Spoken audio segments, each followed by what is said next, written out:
একটা চায়না জামরুল গাছ আপনাদেরকে দেখাচ্ছি। এই গাছে এত পরিমাণ জামরুল ধরছে যে জামরুল পেকে নিচে পড়ে যাচ্ছে, তারপরে খাওয়ার লোক নেই। আপনাদেরকে একটু এই গাছের জামরুল দেখাই। তো দেখতে পাচ্ছেন যে এখানে অনেকগুলো জামরুল এখানে আছে। তো আপনাদেরকে জামরুলগুলো একটু ক্লোজ করে দেখাই যে যাতে ভালো স্পষ্ট দেখা যায় আর কি। এখানে দেখতে পাচ্ছেন যে একটি থলিতে কতগুলো জামরুল ধরেছে।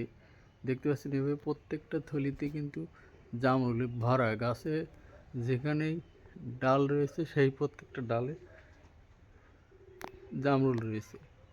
তো দেখতে পাচ্ছেন এখানে আরেকটা থলি রয়েছে। এই থলিতেও দেখেন যে প্রত্যেকটা থলিতে কম করে হলেও 20টা-25টা করেও জামরুল আছে, দেখাই যাচ্ছে এখানে। তো এই গাছ থেকে জামরুল এত বেশি হওয়ার কারণে জামরুল সবসময় গাছ থেকে পড়ে যায়। পড়ে যাওয়ার কারণে নিচেরটা আমি আপনাদেরকে দেখাই যে নিচে কী পরিমাণ জামরুল পড়ে রয়েছে, যা খাওয়ার মতো কেউ নাই।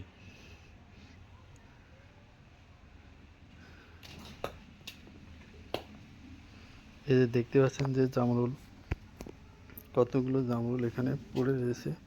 এখানে দেখতেই পাচ্ছেন এই যে গাছের নিচে।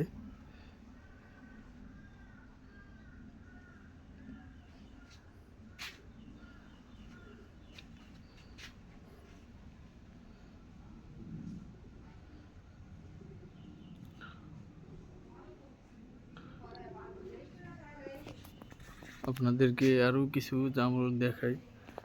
এটা একটি চায়না জামরুল। জামরুলের মিষ্টি, কিন্তু বিষয় হচ্ছে যে জামরুল বেশি ভালো করে না পাকলে হালকা তিতে লাগে, যার জন্য জামরুল পেকে গেলে অনেক মিষ্টি।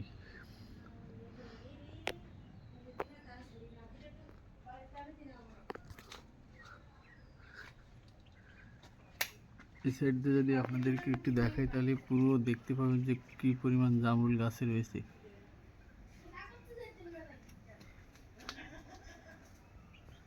এই যে এখানে দেখতে পাচ্ছেন যে এক থলিতে কমপক্ষে হয়তো 50টা মতো জামরুল রয়েছে।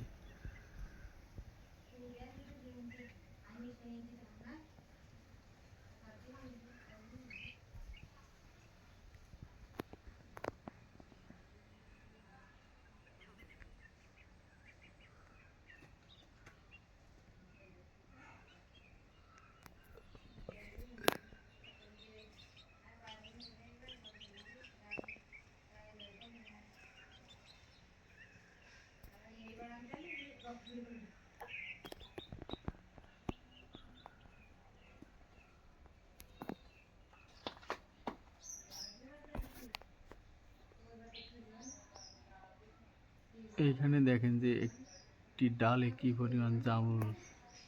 অবাক করার বিষয় যে 50টারও বেশি হয়তো।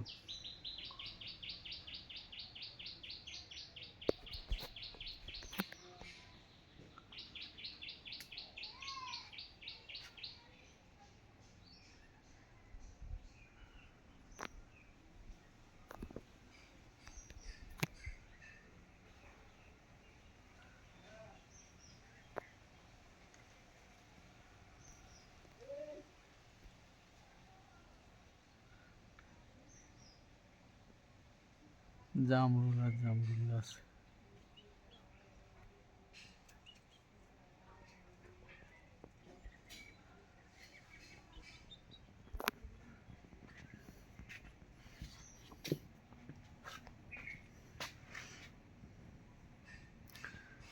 এগুলো অবশ্য ছোট, পাকার মতো হয়নি, কিন্তু হাত দিয়ে ঠেই পাওয়া যাচ্ছে না।